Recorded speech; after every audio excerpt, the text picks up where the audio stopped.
Hi, everyone, and welcome to the 26th episode of the Tick Bootcamp podcast. The title of today's interview is The Sooner the Better, an interview with Think Lyme founder and CEO Randi Goodman. My name is Richard Johannesson. And I'm Matt Sabatello. Randi Goodman is a marketing executive and manager with over 20 years' experience. In her career, she has been responsible for the negotiation, development, and growth of key programs with some of the country's largest corporations, including Dell, FedEx, Hertz, Boston Coach, Dow Jones, and Businessweek. In 2018, after a personal battle with Lyme disease, she leveraged her marketing skill set to launch the platform Think Lyme with the goal of advocating for the advancement of physician and patient awareness for early Lyme disease diagnosis. Randi Goodman, thank you for joining us on our podcast. Thank you both so much for having me. Truly honored to be here. And really wanted to thank you both for all the work that you're doing on behalf of the Lyme community. So, Randi, can you share with our listeners a little bit about your background before you began to show symptoms of a tick disease? Yeah, I'm a married mother of twins. I lead a full, busy, active, and successful life. I have my own marketing consulting firm, Randi Goodman Consulting. For the past 4 years, I've been contracted for a digital marketing agency, W Promote, out in California. I graduated from the University of Michigan, and I just lead a very full, busy life. So, Randi, before you began to show the symptoms of a tick disease, what were your desires? You know, being a mother is my, priority, and wife, having, a successful career, just balancing it all. Somehow I don't know how I balance it all, but, somehow I just keep all the balls in the air and keep on going. So how did the symptomology of your tick disease interfere with your desire to be the mother, the wife, and the professional that you had sought to be? Yeah, really took me by surprise. I mean, nothing has really physically brought me down. I'm someone who doesn't get sick. I'm someone who, has full energy at all times. So to be physically impaired, I think was what really struck me. Part of me didn't acknowledge it. I mean, there was a point where I couldn't walk. It was like a dead weight under my feet, and I was dragging my feet, but I would ignore it. I would keep on going.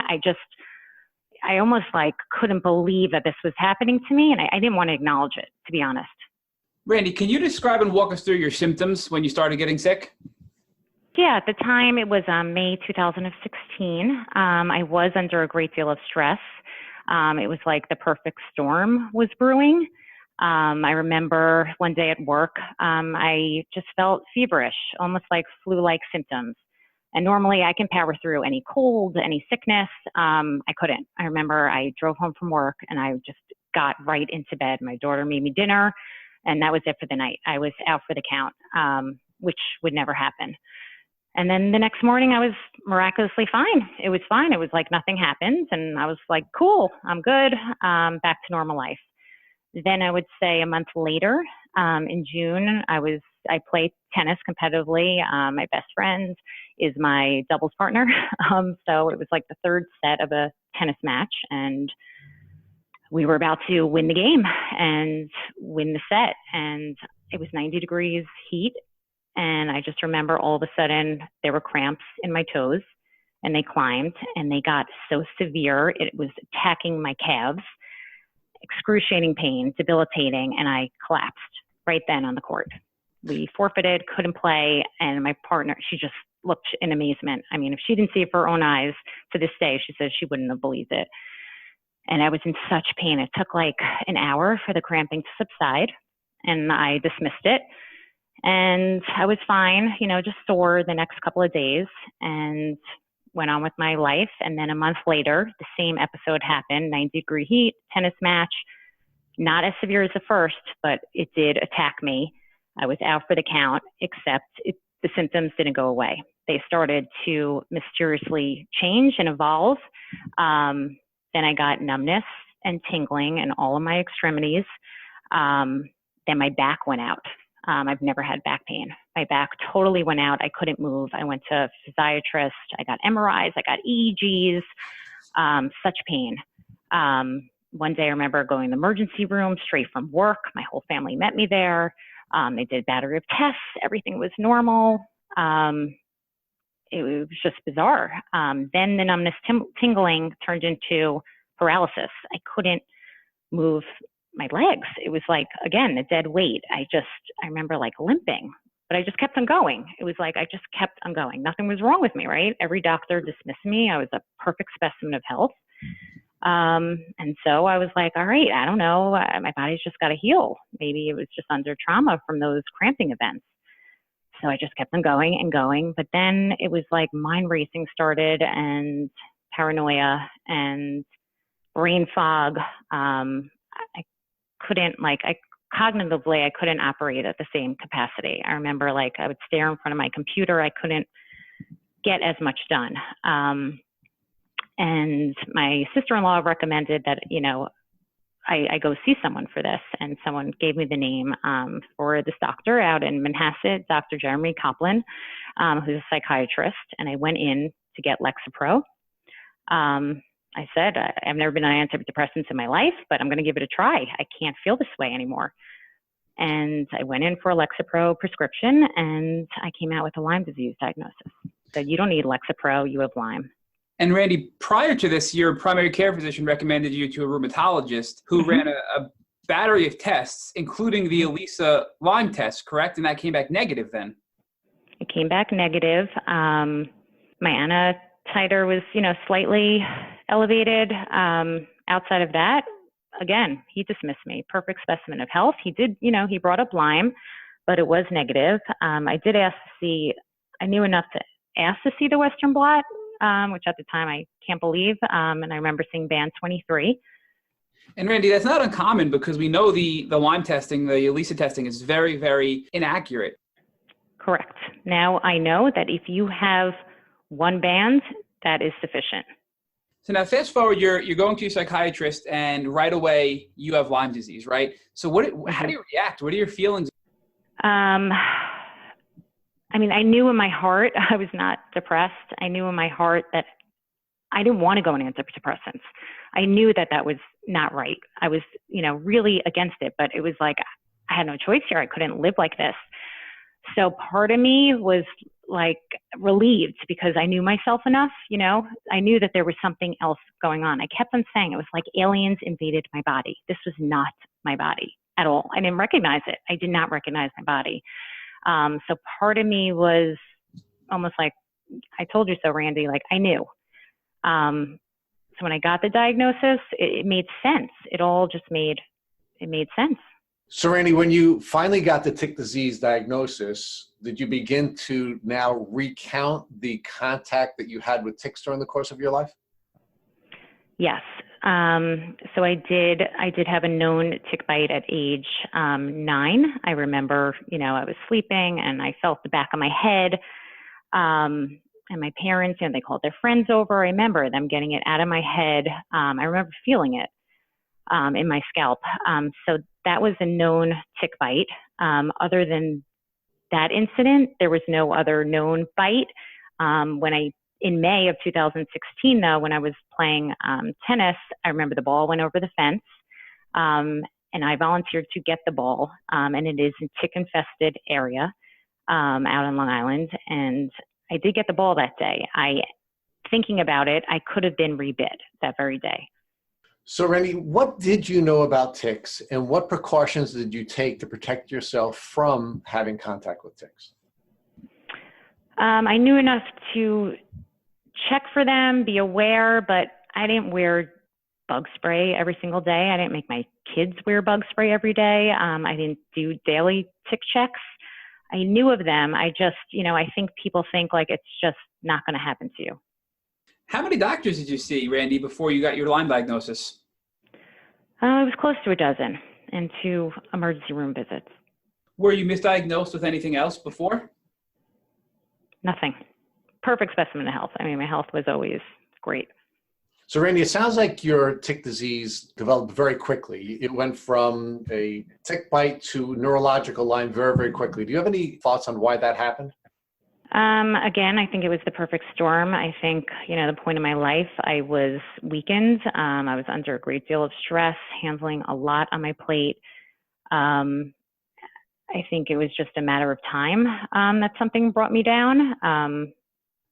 I think, perhaps these microbes lived dormant in my system harmoniously for years.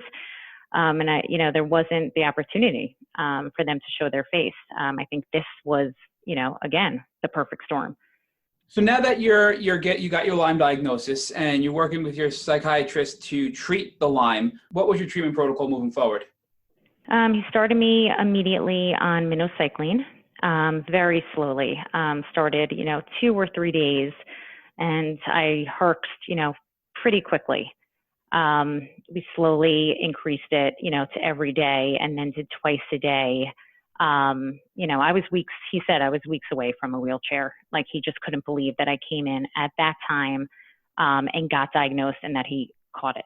And, a month later, he introduced rifampin based upon my symptoms. Bartonella, he believes I had, as well as Lyme. I think the rifampin, I reacted very strongly to. That, definitely was a tough medication to take. The herxing was extreme. There were times I was like, I don't think I'm going to get through this. Somehow I did. Somehow I went to work every day. Somehow nothing slipped. I still don't understand how I did it, but I think it was the rifampin that really turned the corner for me. After a few months, I remember, like, the light went on. I was like, I feel normal again. It was amazing. Randi, can you describe for our listeners what herxing is and what those symptoms were for you? Yeah, herxing is basically the die-off of spirochetes. So as the bacteria are being killed off, it's almost like your symptoms are exacerbated. So you feel them more intensely than ever. So it's, a really bad flare-up. You have to manage it. I would scale back. There were times it was, so bad, heart palpitations, and I couldn't breathe properly, tightness in my chest. And he would, scale back the medication appropriately. And I would have to manage my symptoms. I would have to, take Epsom salt baths. You have to detoxify as you're herxing. So I would take Epsom salt baths. I would dry brush every single day. All of this helps to remove the dead spirochetes that are dying off in your body as a result of treatment. Could you explain to our listeners, or for our listeners, what dry brushing is? It's literally like a dry brush. People use it to exfoliate, and it's just bristles, natural fiber bristles, and you just brush it on your skin every single day. Take the brush, and it detoxifies all the impurities out of your skin. Everybody should be using a dry brush every single day. It's just a basic self-care principle. And then the magnesium in the Epsom salt helps to also detoxify and draw the impurities out of your system. Randi, after you started the antibiotics and were herxing really bad, when did you start to feel better? I would say probably 3 months. Did you stop the antibiotics at that point? No, I continued for probably 9 months straight.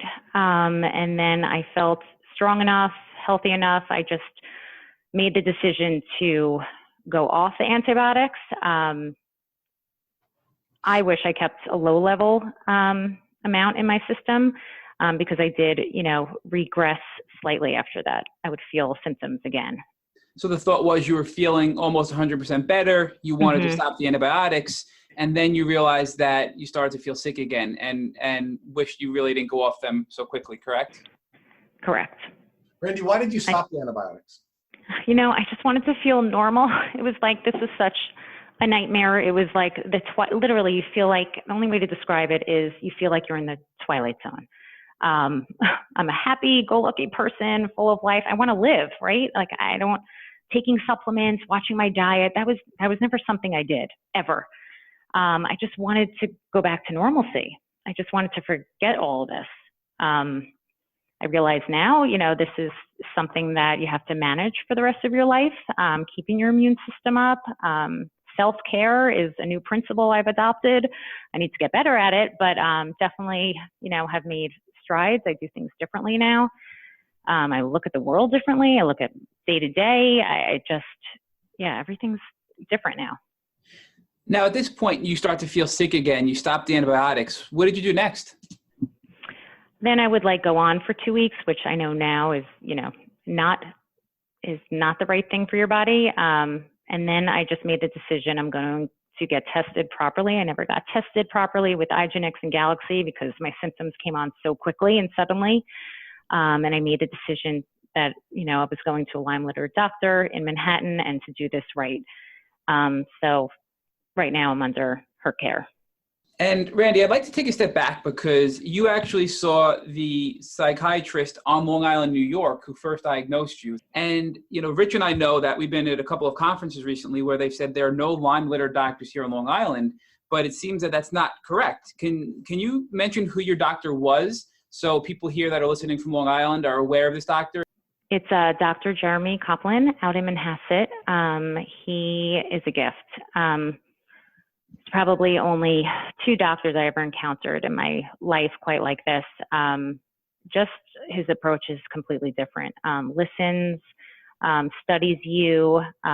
It's almost like his intuition combined with experience comes into play. So like a real diagnostician. He could have just easily just prescribed antidepressants for me. Like that would have been, I would have accepted it, and that would just, would have masked my symptoms, and I would have gone. No, it's just he's a very special person and man. I mean, he saved my life. Now you're back in New York City, you're seeing this Lyme-literate doctor, and that kind of brings us almost to today. What are you doing with this Lyme-literate doctor? Well, I get my full panel of results back in mid-July. I've started a new antibiotic protocol. So I'm entering, probably the 3rd week of that protocol, and we'll, adjust as necessary, based upon my test results. What percentage would you say you're back to normal today? I think it depends on the day. Like some days I'll say 60, 70%, and other days I'll say, 95, 100%. I think it just depends on the day. Anyone who's going through this, it's amazing. You can have just a really bad day or 2 days, and then you can feel like $1 million and you don't feel anything. For me, it's when I'm stressed, overworked, which unfortunately is my lifestyle. That's when I feel it the most. So I'm very self-aware. Then it's, I got to introduce the self-care regimen. I got to take a step back. I got to adjust things. But I never felt anything before. So for me, having this, it's just, I still can't believe it. I never had physical ailments. Randi, how are you using your skills? You mentioned earlier that you are presently an account manager now, and you focus on web design, web development, creative services, email marketing, paid search and social media ads. You've taken those skill sets and you've brought them over to the Lyme world to help the Lyme community, correct? Absolutely. I am so outraged and baffled by the lack of awareness in diagnostics and testing and treatment, as well as the resistance of the medical community. I just had to do something. I literally one day just sat down, used my skills, and I just need to make a difference. I need to help people. I need to get the message out. And I developed, it's called Think Lyme. And the whole premise behind it is just if physicians would be knowledgeable about Lyme disease, they would cut half of the battle down, which is diagnostics. I wouldn't have needed to see 12 doctors. I could have been on treatment earlier, which would have helped my recovery. So if only doctors would think Lyme when people would cross their office, just think about it, test it, exhaust the possibility. That is half the battle for patients. My doctor thought Lyme. Otherwise, I don't know what would happen. I'd be in a wheelchair. I was weeks away from a wheelchair. Well, Randi, it was actually your 12th doctor that thought Lyme. Right. Can you share with us how the Think Lyme journey has changed you? What has changed in your perspective?